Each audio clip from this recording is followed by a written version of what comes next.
আমার মাওলা মানুষকে তো সুন্দর করে বানিয়েছে, সবচেয়ে সুন্দর দুর্গুণ সুবহানাল্লাহ। মানুষ সবচাইতে সুন্দর, এর চেয়ে সুন্দর আর কোনো মাখলুক আমার মাওলা বানাই নাই। এত সুন্দর মাখলুক আমার মাওলা জাহান্নামে পালাবে, আমার মাওলা সহ্যই করতে পারবে না। এজন্য মাওলা মানুষের চেহারা বদলাইয়া দিবে। কিতাবের মধ্যে লেখছে ব্যাখ্যা, যারা মানুষকে ঠকাবে নিজে জিতবে, কিয়ামতের ময়দানে বানরের চেহারা নিয়ে উঠবে। নাউজুবিল্লাহ। আল্লাহ যারা মানুষকে মিথ্যা মামলা দিয়া হয়রানি পেরেশানি করবে, মিথ্যা মামলা হয়রানি পেরেশানি করবে, কিয়ামতের ময়দানে সাপের চেহারা নিয়ে উঠবে। যারা নিজেকে বড় মনে করবে, হামসা বড়া কোন হ্যাঁ, আমার চেয়ে বড় কে, আমার চেয়ে বড় মিয়া কে, আমার চেয়ে বড় হুজুর, বড় মুফতি, বড় বক্তাকে, নিজেকে নিজে যারা বড় মনে করবে, এদেরকে পিপিলিকার চেয়ে নিকৃষ্ট প্রাণী বানায় উঠাইবে। জোরে কর নাউজুবিল্লাহ। আল্লাহ আল্লাহ। যারা জিনা করিয়া জিনার গুনাহ নিয়ে কবরে যাবে, জিনাকার পুরুষের চেহারা স্ত্রীলিঙ্গের চেহারা হয়ে যাইবে। জোরে কর নাউজুবিল্লাহ। জিনাকার মেয়ে লোকের চেহারা পুরুষ লিঙ্গের চেহারা হয়ে যাইবে। শুধু তাই নয়, কিতাবের মধ্যে লেখছে জিনাকার মেয়ে লোকের পেটের ভিতরে জাহান্নামের আগুনের বাচ্চা হইবে। বাচ্চা তো বড় হইবে, এত বড় হইবে, এক একটা মহিলার পেট যদি দুনিয়ার কোনো মানুষ দেখতো, দুনিয়াতে বসবাস করতে পারতো না। মানুষগুলো চিৎকার করতো, দৌড়াইতো, চিৎকার করতো। এত বড় পেট হবে, আর এত পেটের বেদনা হবে, পেটের ব্যথা এত বাড়বে, ওই মহিলাদের পেটের বেদনা চিৎকারে কিয়ামতের ময়দানে থরথর করে কাঁপতে থাকবে। মহিলাগুলো চিৎকার করবে, জিহ্বা বের করে চিৎকার করবে, দৌড়াতে থাকবে। বাচ্চা বাহির হবে না, আর সিজার করিয়া বাচ্চা খালাসের ব্যবস্থাও থাকবে না। দুনিয়ার অত্যাধুনিক বৈজ্ঞানিকরা চিন্তা করে এমন একটা জায়গা, মানুষের বাচ্চা, এত বড় বাচ্চা এই জায়গা দিয়ে দুনিয়াতে আসতেই পারে না, বিকল্প একটা ব্যবস্থা করে তারা বৈজ্ঞানিকরা চিন্তা করে গবেষণা করিয়া সিজারের ব্যবস্থা করছে। এই জন্য মহিলাদেরকে সিজার করে বাচ্চা খালাস করে। কিন্তু কিয়ামতের ময়দানে নাফরমানের বাচ্চা খালাসের ব্যবস্থা থাকবে না। কিতাবের মধ্যে লেখছে, আমার মালিক বলবে ফেরেশতারা, নাফরমানের বাচ্চার গলার মধ্যে শিকল লাগাও, আর শিকলের অপর মাথায় 70,000 ফেরেশতারা দড়িয়া টানতে থাকো। শিকলের অপর মাথায় 70,000 ফেরেশতারা দড়িয়া টানতে টানতে টানতে টানতে হয়রান পেরেশান হয়ে যাবে, বাচ্চা বাহির হবে না। লা ইয়ামুতু ফিহা ওয়ালা ইয়াহইয়া, আর মরণ হবে না, বাঁচতেও পারবে না। চিৎকার করবে, দৌড়াতে থাকবে, এমন চিৎকার কিয়ামতের ময়দানে আমার মাওলা মানুষগুলার দুই ভাগে ভাগ করিয়া দেবে। আমার শাইখ মুর্শিদ একটা উদাহরণ দিয়ে বলতেন, যেমন আগেকার লোকেরা জমিন থেকে ধান কাটিয়া বাড়িতে আনিয়া কুলার মধ্যে তুলিয়া জারা দিত, জারা দেওয়ার পরে ভালো ধানগুলো কুলার কিনারে আসতো, দুলে যাবারে সুন্দরভাবে যত্ন করে রাখিয়া দিত। যে ধানের ভিতরে চাউল নাই, চিটা ধান, এগুলা কুলার থেকে দূরে পড়িয়া যাইত। ওই ধানগুলাকে জমায়া রৌদ্র শুকাইয়া বস্তায় ভরিয়া রাখে। মা বোনেরা বড় বড় লাকড়ি দিয়া ভাত তরকারি পাক করে, চুলায় জ্বলতে চাই না, ওই চিটা ধানগুলাকে চুলার মধ্যে ছিড়ায় আগুন জ্বালাইয়া ভাত তরকারি পাক করে। ঠিক নি? এ মা বোনেরা ভালো করে বুঝিয়ে নাও, এ মা বোনেরা ভালো করে জানিয়া রাখো। হে মা, আপনাদের সঙ্গে আমার কোনো ঝগড়া নাই, কোনো ফাসাদ নাই, আপনাদের প্রতি আমার কোনো গুসা নেই, কিছুই নাই। আমি আমার মাওলার কালাম শুনাইয়া থইয়া যাই। মানবা কি মানবা না তুমি বুঝবা, তোমার মাওলাই বুঝবে গো মা। ভালো করে বুঝিয়া দিও, ভালো করে জানিয়া দিও। আল্লাহ, আমার মাওলা বলে, বন্দা বান্দিরা, আমি মাওলা তোদেরকে আমার ফসল হিসেবে দুনিয়াতে পাঠাইছি। আমি আল্লাহ তোমার কাছে আমি ফসল হিসেবে পাঠাইছি, দুনিয়ার মধ্যে তোমরা আমার ফসল। আমি আল্লাহ তোমাদেরকে কুরাইয়া আমি মাওলা মত দিয়া তোমাকে কিয়ামতের ময়দানে তুলব। আমি মাওলা কিয়ামতের ময়দানে তুলি আমি একটা ঝাড়া দিব। আমার মাওলার কুলার মধ্যে তুলে মাওলা ঝাড়া দিবে। কিভাবে ঝাড়া দিবে তাও আমার মাওলা কালামে পাকের মধ্যে জানায় দিছে, ওয়ামতাজুল ইয়াউমা আইয়ুহাল মুজরিমুন। আমার মাওলা বলে, মুজরিমিনের দলেরা, হে গুনাহগারের দলেরা, হে বেনামাজির দলেরা, সুদখোর ঘুষখোর হারামখোরের দলেরা, হে জিনাকারের দলেরা, হে টিভি দেখিয়া নাচ গান করিয়ার দলেরা, হে দাড়ি কামান্নার দলেরা, যা যা যা আমার নেককারদের থেকে আলাদা হইয়া যা। নাফরমান গুনাহগারদেরকে পুলিশ লাগবে না, চিতা কুবরা র্যাব লাগবে না, আর্মি লাগবে না, এমনি আলাদা হয়ে যাবে। নাফরমান গুলা যখন নেককারদের থেকে আলাদা হয়ে যাবে, আমার মাওলা নেককারদেরকে আরশের ছায়ার যে জায়গা দিয়ে দিবে। সুবহানাল্লাহ। নাফরমানদের উপরে কোনো ছায়া থাকবে না, নাফরমানদের উপরে কোনো ছায়া থাকবে না। নাফরমানদের উপরে কি থাকবে তাও আমার মাওলা জানায় দিছে। নাফরমানদের উপরে সূর্যটাকে আমার মাওলা উপর করে ছাইরা দিবে। আল্লাহ, যে সূর্য দুনিয়াতে 9,30,00,000 মাইল উপরে, সূর্যের পিঠ দুনিয়ার দিকে, মুখ উপরের দিকে, কিয়ামতের ময়দানে পিঠ উপরের দিকে, মুখ নিচের দিকে দিয়ে ছাড়িয়া দেবে। আর বলবে, রে সূর্য, তোর মধ্যে যত গরম আছে, শক্তি আছে, সমস্ত শক্তি দিয়া গরম দে, তাপ দিতে থাকো। আমার নাফরমানরা বুঝক আমার আযাব কত কঠিন। সূর্য যখন পুরাপুরি ভাবে নাফরমানদের মাথার উপরে তাপ দিতে থাকবে, নাফরমানদের মাথার তালুগুলো ঠাস ঠাস করে ফাটিয়া যাইবে। ভাতের মারেননি বক বক বক বক করে মগজ উতলে উতলে পড়তে থাকবে। নাফরমান গুনাহগার চিৎকার করবে, দৌড়াইবে আর বলবে, সহ্য করতে পারি না, জাহান্নামে দিলে জাহান্নামে ফালায়া দাও, আরে আযাব সহ্য করতে পারি না। আখরে চিৎকার করবে কিয়ামতের ময়দানে, চিৎকারে কিয়ামতের ময়দানে থরথর করে কাঁপতে থাকবে। ইয়াকুলু আদমু সাফিউল্লাহ নাফসি নাফসি, ওয়া ইয়াকুলু ইব্রাহিমু খলিলুল্লাহ নাফসি নাফসি, ওয়া ইয়াকুলু ইসমাঈলু যাবিহুল্লাহ নাফসি নাফসি, ওয়া ইয়াকুলু মূসা কালিমুল্লাহ নাফসি নাফসি, ওয়া ইয়াকুলু ঈসা রূহুল্লাহ নাফসি নাফসি। সমস্ত নবী রাসূল নাফসি নাফসি করে কাঁদবে। আমার উপায় কি, আমার উপায় কি? একমাত্র আমার আপনার নবী উম্মতের কান্ডারি রহমাতুল লিল আলামিন, উম্মতের মায়ায় পড়ে আমার মাওলার কুদরতি সেজদা ভরিয়া কাঁদবে, ইয়া রাব্বি হাবলি উম্মতি। ও আমার মালিক, আমার এতিম উম্মতের উপায় কি? তোমার জাহান্নামকে ফেরাও, তোমার সূর্য তাপকে থামাও। জাহান্নাম গরিম গরিম আওয়াজ দিয়ে কিয়ামতের ময়দানে আসতে থাকবে। জাহান্নামের আওয়াজে এমন একটা অবস্থা হইবে, আদম আলাইহিস সালাম থেকে ঈসা রূহুল্লাহ আলাইহিস সালাম পর্যন্ত সমস্ত নবী রাসূল কাঁদবে নিজের জন্যে, উম্মতের খবরও থাকবে না, শুধু কাঁদবে আমার মালিক, আমার উপায় কি, আমার উপায় কি, আমার উপায় কি? একমাত্র আমার আপনার নবী কাঁদবে, আমার উম্মতের উপায় কি? আল্লাহ, আমার উম্মতের উপায় কি?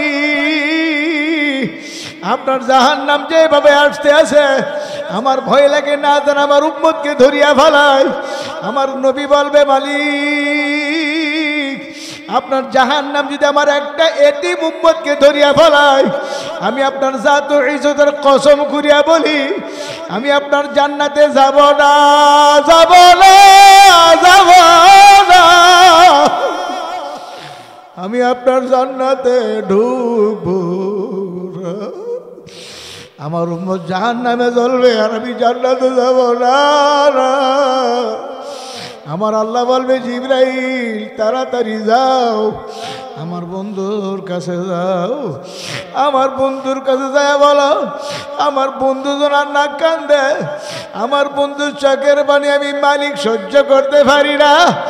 আমার বন্ধু তায়েফের ময়দানে কানছে, আমার বন্ধু উহুদের ময়দানে কানছে, আবার এখন আমার বন্ধু দুনিয়া থেকে আসি আমার দরবারে কাঁদবে। আমি কেমনে সহ্য করি? জিবরাইল যা, আমার বন্ধুর যায় বলো, আমার বন্ধুর মাথা মুবারক উঠাইয়া আমার বন্ধু যেন পানিটুকু জাহান্নামের কে ছিড়াইয়া দেয়। কিয়ামতের ময়দান আল্লাহ ছিড়াইয়া দেয়। আল্লাহর হাবিবের দরবারে জিবরাইল আলাইহিস সালাম আসিয়া বলবে, ইয়া রাসূলুল্লাহ, ইয়া হাবিবাল্লাহ, আর কাঁদেন না, আপনার উম্মতের জন্য মাওলা হাদিয়া পাঠিয়ে দিয়েছে। আল্লাহর হাবিব বলবে, হে জিবরাইল, কি হাদিয়া আনছো? হুজুর ধরেন, পানি জাহান্নামের গায়ে ছিটাইয়া দেন। আল্লাহর হাবিব হাতে পানি নিয়ে জাহান্নামের গায়ে ছিটাই দিবে, কেট কেট করে জাহান্নাম পিছাইয়া যাবে। আল্লাহর হাবিব বলবে, মাবুদ গো, এটা রহমতের কোন রহমতের পানি, কোন বরকতে পানি গো আল্লাহ, যে জাহান্নামের গায়ে 70,000 শিকল লাগায়া এক এক শিকলে 70,000 ফেরেশতারা দরিয়া রাখতে পারে না। একটু পানি ছিটা দেওয়ার পরে জাহান্নাম পিছিয়ে গেল, এটা কোন রহমতি বরকতে পানি? আমার মাওলা বলবে, বন্ধু, কোন রহমতি বরকতে পানি না, এটা তোমার এতিম উম্মতের চোখের পানি। তোমার উম্মতের আমার দরবারে জাহান্নামের ভয়ে, আযাবের ভয়ে, কবর আযাবের ভয়ে চোখের পানি ফেলে কাঁদছিল। আমার কান্দিনা বন্দা বান্দির চোখের পানি আমার কুদরতি হাত দিয়া মুছিয়া মুছিয়া জমা করে রাখছি। দুনিয়ার বাড়ি ঘর আগুন লাগলে যেমন পানি ছাড়া নিবানো যায় না, আমার আপনার গুনার কারণে যে জাহান্নামের আগুন জ্বলছে, চোখের পানি ছাড়া ঠান্ডা হবে না। ও আমার ভাইয়েরা, বন্ধুরা, চোখের পানি এত প্রিয়, বন্দা বান্দির চোখের পানি দিয়ে আমার মৌলা জাহান্নামের আগুনকে নিবে দিবে। যেরকম সুবহানাল্লাহ, আল্লাহ, চোখের পানি ফালে কান্দো, বিশেষ করে শেষ রাত্রে কান্দো। একটু তাহাজ্জুদের সময় উঠে আমার মালিকের পায়ে কুদরতে সেজদা করিয়া আমার মালিকের দরবারে কান্দো। মালিক, দুনিয়ার সমস্ত দরজা বন্ধ, তোমার দরজা খোলা গো মালিক। আমি তোমার গোলাম, তোমার দ্বারে হাজির। তুমি যদি মাফ না করো উপায় নাই। ওরে আমার মাওলা রে,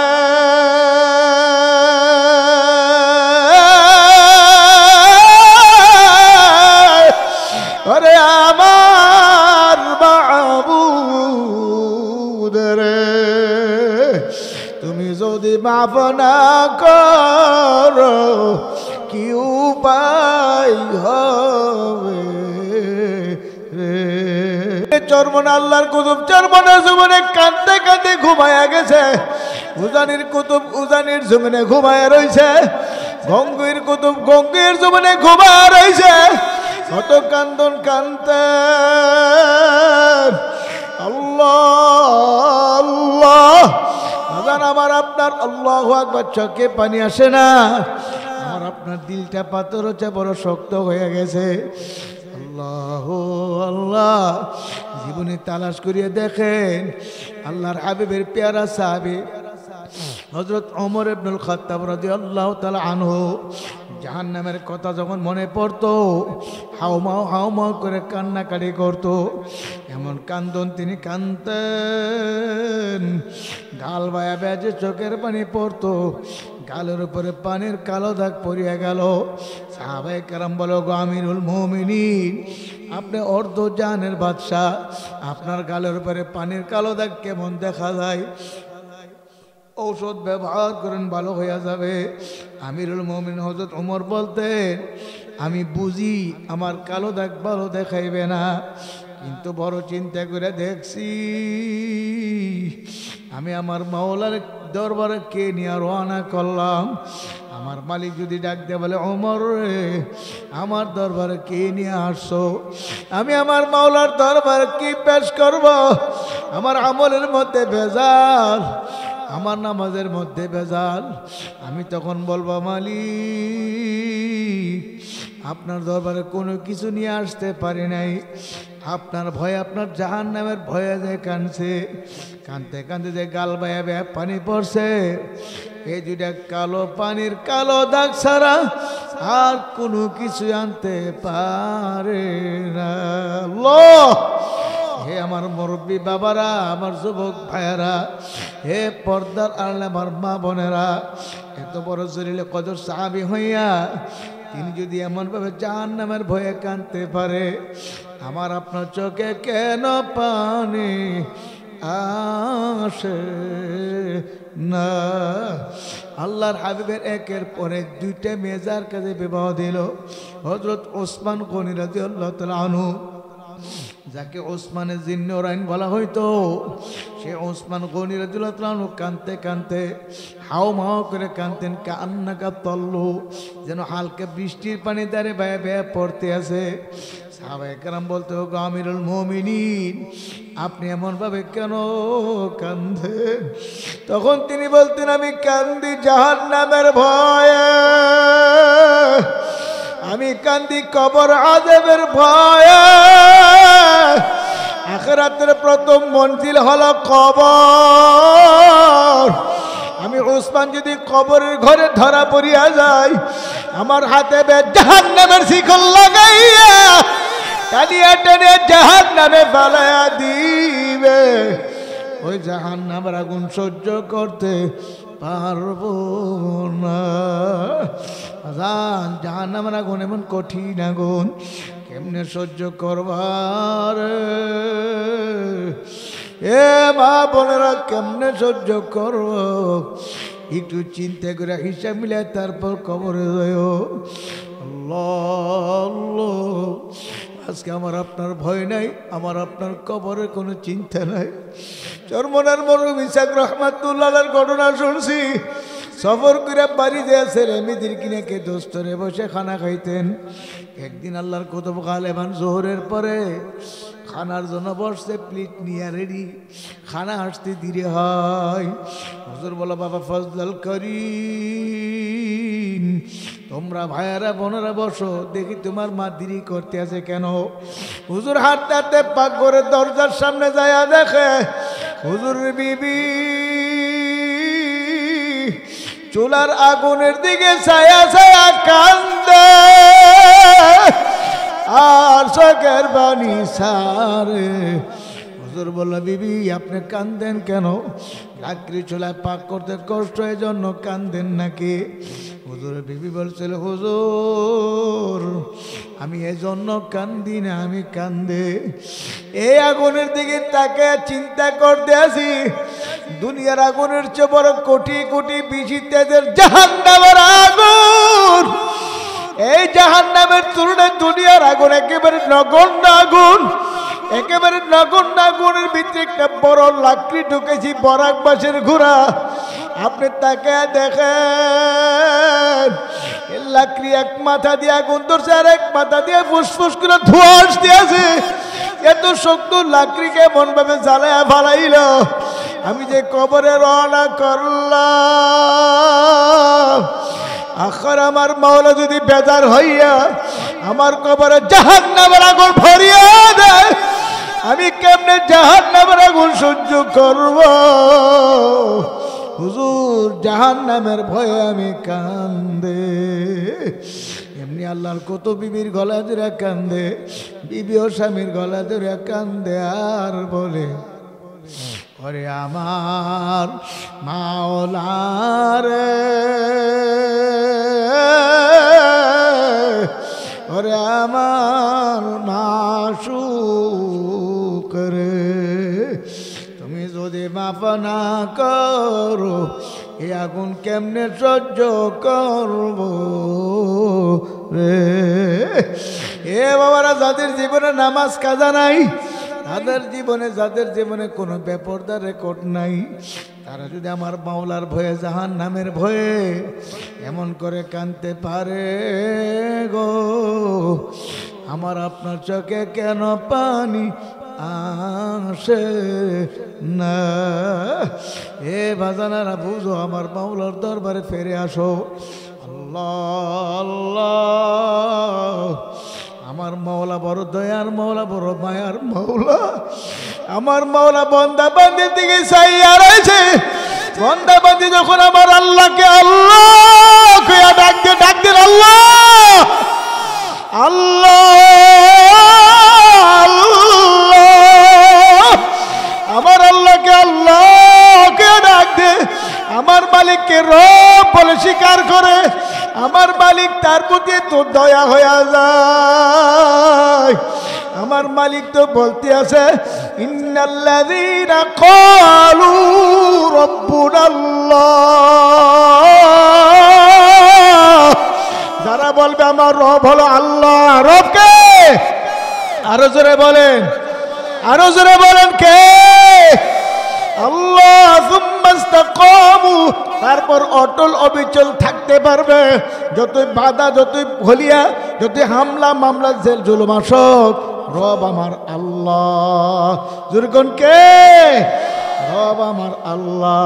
আবু হানিফা রাহমাতুল্লাহ আলাইহি জেলের ভিতরে মারা গেল।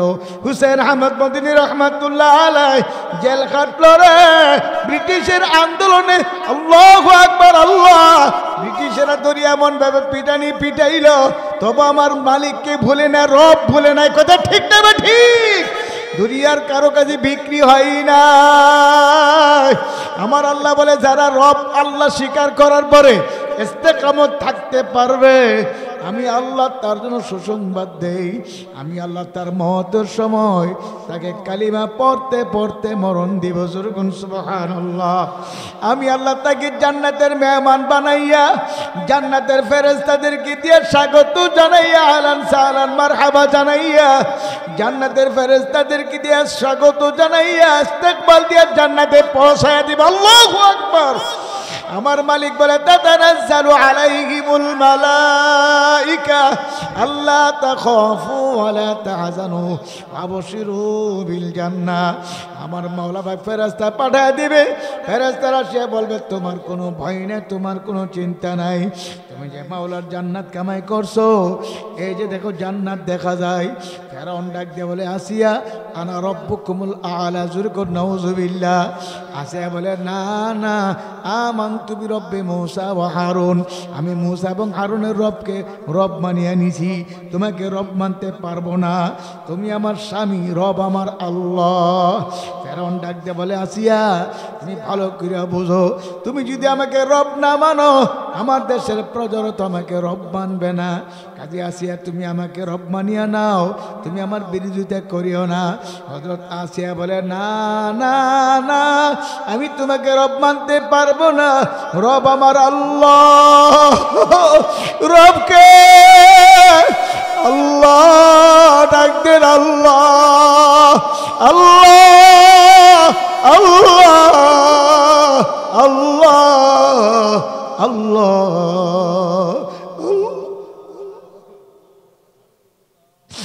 শেষ রাত্রে ঘুম থেকে উঠে কয়েক রাকাত তাহাজ্জুদ পড়ি আমার আল্লাহকে আল্লাহ আল্লাহ আল্লাহ কইয়া ডাক দিয়ে দেখবেন কলিজাটা ফাটিয়া যাইবে গো। চোখের পানি না আসিয়া পারবে না। আবার এখন ডাক দিয়ে বলে, আসিয়া তুই যদি আমার রব না মানো, কঠিন শাস্তি তোমার ভোগ করা লাগবে। আসিয়া বলে, আমি শাস্তি ভোগ করবো, তবু তোমার রব মানবো না। রব হলো আমার আল্লাহ। এবার ফেরাউন লোহা গরম করে আনলো, বলে, আসিয়া লোহা তোমার সরঙ্গায় লাগাইয়া দিব, এখনো সমাজে ফেরো। আসিয়া বলে, না না না, তুমি আমার রব না, রব আমার আল্লাহ। কে? আল্লাহ। এ পর্দার মা বলে না, ফেরাউনের বিবি আসিয়া আমার মালিককে ভুলে নাই।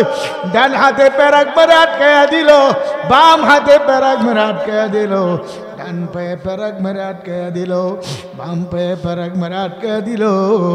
এখন হাতে পেরাক মেরে আটকায়া দিয়া বলে এখন লোহা গরম করে লাগাই দিব, কে তোমার ফিরাইবে? বলে আমারে কে ফিরাইবার না, এবার আল্লাহ আছে, তবে তোমার রব মানব না। একটা ডাক দিয়ে বলে আল্লাহ আমি দুনিয়ার থেকে বিদায় হয়ে যাব, আমার কোনো দুঃখ নাই। ও কাবাগরের মালিক, তোমার আরশে আজিমের কিনারে আমার জন্য একটা ঘর বানায় দাও, এই ঘর থেকে যেন আমি তোমাকে মন ভইরা দেখতে পারি। জোরগুন সুবহানাল্লাহ। আমার মাওলা ফেরেশতাদেরকে বলে ফেরেশতারা যা, আমার আশিক আমার পাগল নি আসিয়ার কাছে যাবে, আমি যে ঘর বানাইছি জান্নাতের ভিতরে, আমার জান্নাত নিয়ে যাও। যেরকম সুবহানাল্লাহ। ডাকদা বলে আসিয়া তোমার কোনো ভয় নেই, তোমার কোনো চিন্তা নাই, আমরা তোমার পাশে আছি, কোনো চিন্তা নাই, কোনো ভয় নাই। যে তাকায় দেখো তোমার জন্য ঘর বানাইছে। আসিয়া ঘর দেখতে দেখতে বিদায় হয়ে গেল, একটু কষ্ট হলো না। এ বাজানেরা ভালো করে বুঝো, বোঝার জন্যে মাহফিল এখনো সমাজে ফেরো। আমার মাওলার দরবার যদি ফেরার মতো ফেরতে পারো, মাপ চাওয়ার মতো চাইতে পারো, আমার মাওলা ফিরাইয়া দিবে না। বনি ইসরায়েলের যুগে এক ব্যক্তি ৯৯টা খুন করলো। ৯৯ খুন করার পরে অনুতপ্ত হইল, আমি তো বড় অপরাধ করিয়া ফেলাইছি। একজনের কাছে গিয়া বলল, হুজুর আমি ৯৯টা খুন করছি, আমার উপায় কি, আমাকে কি মাফ করবেনি? হুজুর বলে না না, জাহান্নাম তোমার জন্য নিশ্চয়ই অবধারিত, জাহান্নামে তোমার যাইতে হবে। এত বড় খনি আবার কেমনে মাপ পায়? সঙ্গে সঙ্গে ওই হুজুরকে মারিয়া ফালাইল, ১০০ খুন পূর্ণ করলো। করার পরে বলতে আছে এখন আমি কোথায় যাব, আমার জীবন শেষ করিয়া দিছি। চিন্তা করে আর কান্দে, গুনগুন করে কান্দে। যারে সাক্ষাৎ পাই বলে আমার উপায় কি? লোকেরা বলে যাও যাও যাও, ওই এলাকায় একজন হক্কানি আলেম আছে, একজন বুজুর্গ লোক আছে, তার কাছে গিয়ে তওবা করো। ওই এলাকায় আলেমের কাছে যায় তওবা করলো। আলেম বলো তুমি তো নামাজ কালাম জানো না, দোয়া কালাম জানো না? বলে না আমি কিছুই জানি না। যাও যাও যাও, ওই গ্রামে একজন আলেম আছে, তার কাছে গিয়ে দোয়া কালাম শিখতে যাও। ওই আলেমের বাড়ি যাইতে আছে, যাওয়ার পথে সে মারা গেছে। মারা যাওয়ার পরে জান্নাতের ফেরেশতারা আসলো, তার রোজ জান্নাতে নিবে। জাহান্নামের ফেরেশতারা আসলো, তার রোজ জাহান্নামে নিবে। দুই দল ফেরেশতা টানাটানি লাগিয়া গেছে। এর মধ্যে একজন ফেরেশতা বলে টানাটানি করার দরকার নাই, চলো আমরা মাওলার কাছে যাই, আমার মাওলা যে ফয়সালা দেয় সে ফয়সালা হয়ে যাইবে। আল্লাহ রাব্বুল আলামিনের কাছে যাওয়ার পরে আমার আল্লাহ বলে ব্যাপার কি, দুই জায়গার দুই দল ফেরেশতা, তোমরা কেন আসছো? জান্নাতের ফেরেশতারা বলে মালিক সে তওবা করছে, ওই আলেমের বাড়ি কোরআন সুন্নাহর নিয়ম অনুযায়ী নামাজ কালাম দোয়া কালাম শিকার জন্যে, আল্লাহ দোয়া কালাম শিকার জন্য যাইতে আসছিল। ওই ব্যক্তির কাছে যাওয়ার পথে রাস্তায় মারা গেছে, সে তো খালেস তওবা করছে, সে তো নাসুহা তওবা করিয়া বালাইছে। এই জন্য তার জান্নাতে নেওয়ার জন্য আমরা আসছি। আর জাহান্নামের ফেরেশতা বলে মালিক সে তো এখনো পর্যন্ত আলিমের বাড়ি যাইতে পারে নাই, সে এখনো দোয়া কালাম শেখে নাই, কিছুই জানে না, নামাজ জানে না, কিছুই করতে জানে না, কাজে তার রূহ আমরা জাহান্নামে নিয়ে যাইব। আমার মাওলা ফয়সালা দিয়া দিল, যাও যাও, ঝগড়া করার দরকার নেই, স্পটে যাও, যেখানে মারা গেছে সেই জায়গায় যাও, তার মৃত্যুর স্থান থেকে তার বাড়ি মাপ দাও, আর আলেমের বাড়ি মাপ দাও। যদি আলেমের বাড়ি দূরে হয়, তার বাড়ি কাছে হয়, ফয়সালা জাহান্নামের ফেরেশতারা তার রূহ জাহান্নামে নিয়ে যাইবে। আর যদি আলেমের বাড়ি কাছে হয়, তার বাড়ি দূরে হয়, জান্নাতের ফেরেশতারা তার রূহ জান্নাতে নিয়ে যাইবে। সুবহানাল্লাহ। আল্লাহ কিন্তু আমার মাওলার কুদরত বুঝার উপায় নাই। আসলে তার বাড়ি কাছে ছিল, আলেমের বাড়ি দূরে ছিল। ফেরেশতারা ওই জায়গায় যাইতে যাইতে ফেরেশতারা তার মৃত্যুর স্থানে যাইবার আগে আমার মালিক কত বড় দয়ার মাওলা, আমার মরা জমিনকে হুকুম করে, জমিন আলেমের বাড়ির কাছে হইয়া যাও। আলেমের বাড়ির কাছে হয়ে গেল, ফেরেশতারা বাপিয়া দেখে আলেমের বাড়ির কাছে আমার মোলা ফয়সালা দিল, যাও যাও জান্নাতের ফেরেশতারা ও জান্নাতে নিয়ে যাও। এ আমার বাবা মুরব্বী বাবারা, ওসিলা দাঁড় করিয়া যাও। কোন ওসিলা দিলে আমার মাওলা মাফ করে জানি না। আজকের মাহফিল যদি আমার মাওলা ওসিলা হিসেবে কবুল করিয়া নেয়, এই মাদ্রাসার মাহফিল যদি, মাদ্রাসার দান সদকা যদি ওসিলা হিসেবে আমার মাওলা কবুল করিয়া নেয়, হইতে পারে আমার মাওলা নাজাত দিয়া জান্নাত দিতে পারে। কি পারে, কি পারে না? আমার মাওলার দরবারে ফেরো, খাসভাবে তওবা করে চোখের পানি ছাড়ো, দৈনিক তওবা করো। বিছানায় যখন ঘুমাবার জন্য শুয়ে যাব, শুয়ে ছেড়ে আস্তাগফার করব, আস্তাগফিরুল্লাহ আস্তাগফিরুল্লাহ 100 বার পড়ব, দুরূদ শরীফ 100 বার পড়ব, আল্লাহু আকবার, আল্লাহ কুল হু আল্লাহ সূরা, তার সূরা ইখলাস 3 বার পড়ব, সূরা ফালাক 3 বার পড়ব, সূরা নাস 3 বার পড়ব। তারপর জিকির করতে থাকবো, লা ইলাহা ইল্লাল্লাহ, লা ইলাহা ইল্লাল্লাহ, লা ইলাহা ইল্লাল্লাহ, লা ইলাহা ইল্লাল্লাহ, লা ইলাহা ইল্লাল্লাহ, লা ইলাহা ইল্লাল্লাহ, লা ইলাহা ইল্লাল্লাহ, লা ইলাহা ইল্লাল্লাহ, লা ইলাহা ইল্লাল্লাহ, লা ইলাহা ইল্লাল্লাহ, লা ইলাহা ইল্লাল্লাহ, লা ইলাহা ইল্লাল্লাহ মুহাম্মাদুর রাসূলুল্লাহ।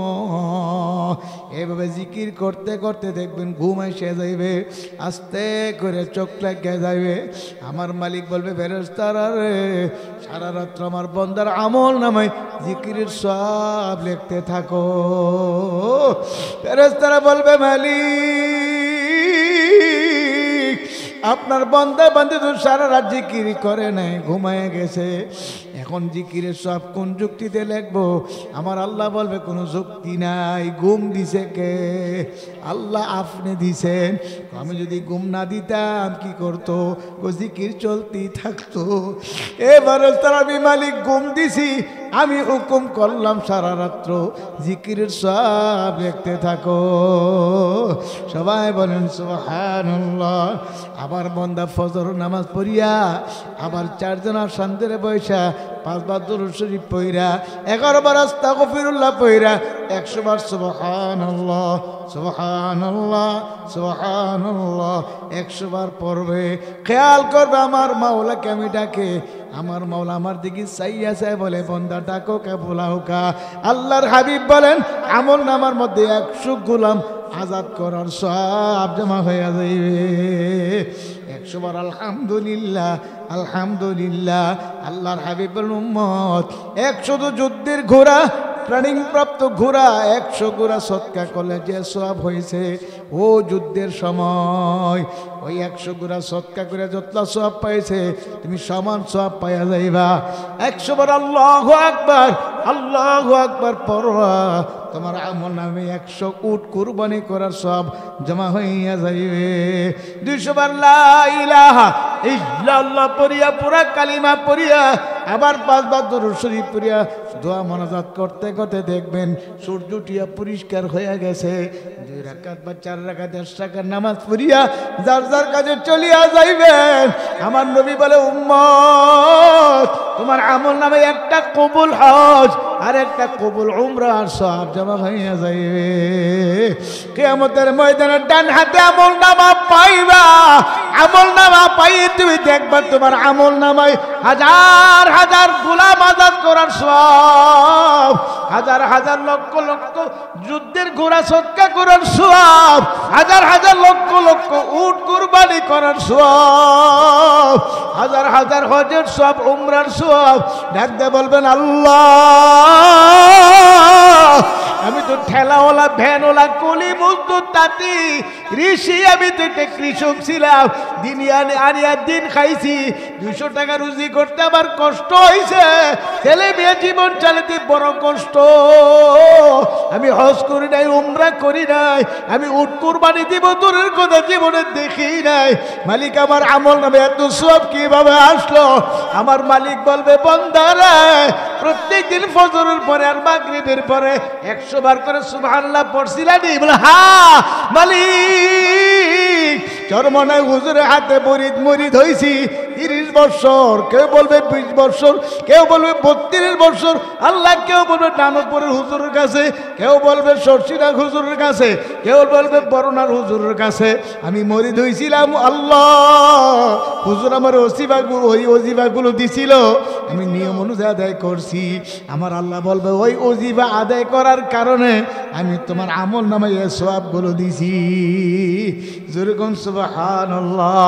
হে বাবারা, কিয়ামতের ময়দানে আমার মওলা বলবে আয় আয় আমার রহমতের কোলে আয়, আমার জান্নাতে ঢুকিয়া যা। জান্নাতে ঢোকার পরে আমার মালিক বলবে বান্দা বান্দি আমি যে তোমাদের সঙ্গে জান্নাতের ওয়াদা করছিলাম সব পাইছুনি? বান্দা বান্দি বলবে মাওলা সব পাইছি, যা চাই নাই তাও পাইছি। একদল আশেক পাগল সালেক দরবেশ আল্লাহ আল্লাহ জিকিরকারী আশেক বলবে মালিক সব কিছু পাইছি, একটা এখনো পাই নাই। বলে এটা আবার কোনডারে? আল্লাহ আপনি না বলছিলেন আপনি আমাদেরকে দেখা দিবেন, আপনি আমাদেরকে দিদার দিবেন। আল্লাহ এখন মাত্র আপনার দিদার বাকি আছে, আপনাকে দেখা বাকি আছে। সুবহানাল্লাহ। আমার আল্লাহ বলবে আয় আয়, আমার একটা কামরা আছে দারুস সালাম, আমার কামরার মধ্যে আয় আমি দেখা দিব। আমার আল্লাহ দেখা দিবে। যেরকম সুবহানাল্লাহ। সাতারাউনা রাব্বাকুম কামা তারাউনাল কমরা ফি লাইলাতিল বদরে, এমন ভাবে আমার মাওলাকে দেখতে পারবো পূর্ণিমার চাঁদ উঠলে যেমন তাম পৃথিবীর মানুষ দেখতে পারে, ভিড়াভিড়ি ধাক্কা ধাক্কি হয় না, এমন ভাবে মালিকের বান্দা বান্দি দেখবে। আমার আল্লাহ বলবে ফেরেশতারা আমার আর বান্দাদের মধ্যে মাঝখানে 70,000 নূরের পর্দা উঠাইয়া দাও, আমার বান্দাদেরকে আমি দেখা দিব। যেরকম সুবহানাল্লাহ। হে আমার ভাইয়েরা, আল্লাহর হাবিব যখন দুনিয়াতে আসলেন, আল্লাহর হাবিব আসার পরে আমার আল্লাহ মা আমনার কোল থেকে আল্লাহর হাবিবকে ভ্রমণ করতে নিয়ে গেলেন। যেরকম সুবহানাল্লাহ। আল্লাহ মা আমনা কান্দে কান্দে, আমার আল্লাহ বলে আমেনা তুমি কান্দো কেন? বলে কান্দি আজকে যদি আব্দুল্লাহ বাবা থাকতো তাহলে আমার সন্তানকে নিয়ে কত জায়গায় ঘুরতে যাইতো, আজকে তো বাবা নাই, আমার ছেলে এতিম, কে যাইবে? আমার আল্লাহ বলবে যাওয়ার জন্য চিন্তা করো না, কান্দো না। আমার আল্লাহ তার বন্ধুকে আল্লাহু আকবার তাম পৃথিবী ভ্রমণ করাইছে, সিদরাতুল মুনতাহা আরশ আজিম নিয়া আমার মাওলার কাছে বসাইয়া মাওলা কথা বলছে। যেরকম সুবহানাল্লাহ। হে আমার ভাইয়েরা বন্ধুরা, সেই নবীজি সাল্লাল্লাহু আলাইহি ওয়াসাল্লামের তরিকায় দুনিয়ার জিন্দেগির মধ্যে শান্তি, কথা ঠিক নেই? এজন্য আমি দেখতে চাই আল্লাহর হাবিবের তরিকা সুন্নত অনুযায়ী নিজের জীবন কাটা কাটা গঠন করতে রাজি। নারে তাকবীর। আল্লাহ আমাদেরকে কবুল করুন, আমিন। কিন্তু এমনি হবে না, এমনি হবে না। এই জন্য আমার আল্লাহ পরামর্শ দিচ্ছে ওয়াকুনু মা'আস সাদিকিন, তোমরা আমার সাদিকিন বান্দাদের সঙ্গী হয়ে যাও, তাহলে তোমাদের মধ্যে আমার নবীর সুন্নতের উপর আমল করা সহজ হয়ে যাবে। এই জন্য ভাইয়েরা আমি দাওয়াত দিয়ে যাই, আগামী মাসের 19, 20, 21 ঐতিহাসিক চরমনের ফাল্গুনের মাহফিল। ওই মাহফিলে যাইবেন, হাজার হাজার লক্ষ লক্ষ আল্লাহওয়ালাদের ওই মিলন মেলা চরমনের ময়দান, লক্ষ লক্ষ মানুষ। যেমন দারুল উলুম দেওবন্দ থেকে বৎসর সালমান মনসুরপুরি দামাত বরকাতুহু ইনশাআল্লাহ আসবেন, আশা হুজুর দাওয়াত কবুল করছেন। আরও অন্য অন্য বুজুর্গানে দিন সারা বাংলাদেশের বিভিন্ন জেলা থেকে বড় বড় হযরত উলামায়ে কেরাম, রুহানি ডাক্তারগণ চরমনে যাবেন, চিকিৎসা দিবেন। আল্লাহু আকবার। যারা কলেবের রোগী, রুহানি রোগী, আপনাদেরকে দাওয়াত দেওয়া যায় এই হাসপাতালে গিয়ে 3 দিনের জন্য ভর্তি হন। আল্লাহর ফজলে এই চরমনের আধ্যাত্মিক হাসপাতালে যারা যায়, আল্লাহর ফজলে 100 রোগীর মধ্যে 90-95 জন রোগী সুস্থ হয়ে বাড়ি ফিরে। কথা ঠিক না ঠিক? এটা চরমনের ময়দান, সাধারণ কোনো ময়দান নয়, এটা আধ্যাত্মিক রোগীদের হাসপাতাল। কথা ঠিক না? এই হাসপাতালের প্রধান প্রতিষ্ঠাতা ডাক্তার ছিলেন হযরত মাওলানা আহসানুল্লাহ, আমাদের দাদা হুজুর রহমতুল্লাহ শ্বশুর যান। তারপরে আমাদের দাদা হুজুর এই হাসপাতালের হাল ধরলেন। হাসপাতালের দাদা হুজুর ইন্তেকালের পরে সৈয়দ ফজলুল করিম রহমতুল্লাহ আলাইহি হাল ধরলেন, তিনি চলে গেলেন। বর্তমান 2 শায়েখ সহ হক্কানি রব্বানি উলামায়ে কেরাম এই হাসপাতালের চিকিৎসক হিসেবে আছেন। বড় বড় 2 জন ডাক্তার, সৈয়দ ফরাজাউল করিম, সৈয়দ ফয়জুল করিম, শায়েখ চরমনাই, পীর সাহেব চরমনাই তো আসেনি। এছাড়া বিভিন্ন দেশ থেকে, বিভিন্ন জায়গা থেকে, জেলা থেকে হক্কানি পীর মাশায়েখগণ হাসপাতালে চিকিৎসা দেওয়ার জন্য। এটা ঠিক না? আজ সবাইকে দাওয়াত দিলাম, যাইয়েন। আল্লাহ পাক আমাদের যাওয়ার তৌফিক দান করুক। ভাইয়েরা, যদি কারো কাছে মনে করেন এই হাসপাতালের দ্বারা আমার চিকিৎসা হবে না, আমার রোগ ভালো হয় না, তাহলে আপনার যে ডাক্তারের কাছে গেলে রোগ ভালো হবে সে ডাক্তারের কাছে যান। এই হাসপাতালে যাইতে তো কোনো সমস্যা নেই। কথা ঠিক না? এই জন্য আমি আপনাদেরকে আরেকটা দাওয়াত দিয়া যাই।